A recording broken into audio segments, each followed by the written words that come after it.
Hello. Hello to you. Looks like you're stacking up the Monster drinks. Yeah.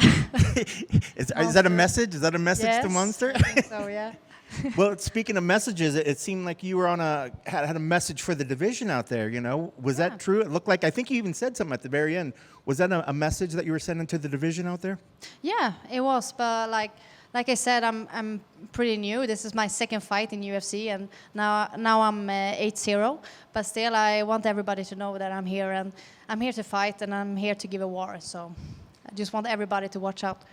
Well, that being said, too, we know people get very excited to fight in Vegas. It's not T-Mobile, but it's the UFC Apex. It's still the UFC. What did that feel like coming out into the arena tonight and then being able to go out there? What were the emotions like making the walk? It's always amazing, you know, and especially being here in Vegas. It's just a different feeling. Like, I can't explain it exactly in words, you know, but I really feel the energy from the city. Yeah. Did you feel that you were going in the round 3? Did you feel that it was 1-1? And did your corner say something to you that kind of gave you that effort, like, hey, we really need to take this round 3? My corner is always very honest with me, and that's what I love with my corner, because I want to know exactly how it is, you know. Yeah. And they told me, like, the first round is yours, you know, but you know your opponent is like desperate and she's gonna try to do some stuff to you. So that's what I needed to hear and to be ready for the next round. We saw lots of push kicks. I think I saw an axe kick out there. You know, it looked like you were throwing everything. It was funny because I was like, whoa, you don't see that often here. What was the game plan coming in tonight?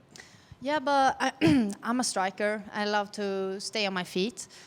Sometimes I can get a little bit caught up because when somebody want to take me down or want to push me to the wall or like work with me on the ground, I easily go into that war, even though I don't have to do that, you know? So that's on me.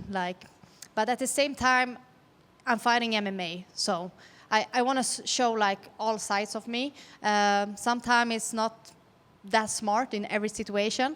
Yeah, but it's on me, and I know what I need to work on from every fight. Yeah. Was there anything from her that surprised you? Maybe even just her toughness or how she maybe pulled out towards it? Because it looked like you were leading the first round pretty handily, and then she was able to sort of get on top of you there towards the end. But was there anything that sort of surprised you from her? No, like, I knew that she would be desperate and try to take me down. Like, that was coming. And then it was on me to let her take me down, you know. And I tried some stuff to do, like a reverse triangle on the ground. I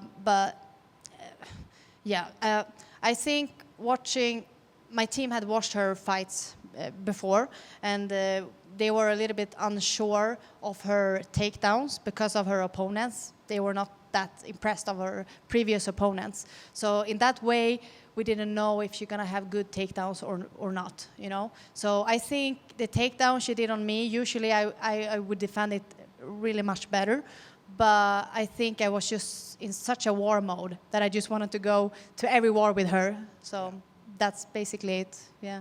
You're very active with the different strikes and kicks in the first round. Is that kind of a glimpse of what your typical fights will look like out there? Yeah, it is. Sometimes I can come out a little bit stiff. This time I try to be a little bit more relaxed and show a little bit more different sides of my striking.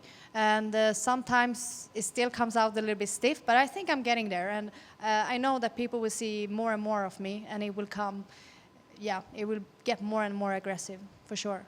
Well, speaking of that, what's the immediate plans? Do you give yourself a little bit of a break to kind of catch up with family, rest for a little bit? Or are you the type that you want to be right back in the gym on Monday? Yeah, usually I'm that person to get back to work directly. And that's what happened last year after my debut in UFC. And I was training and being ready for November, December, January, February. And then eventually when I had a fight in March, this fight with the same opponent, I get an injury, you know. So I learned my lesson, like I gotta stay ready and be motivated and everything, but I have to be smarter as well, just so I can stay in the long term and be ready for every fight. So the plan is now I wanna fight more, but I wanna get a date as soon as possible so I can prepare myself smarter.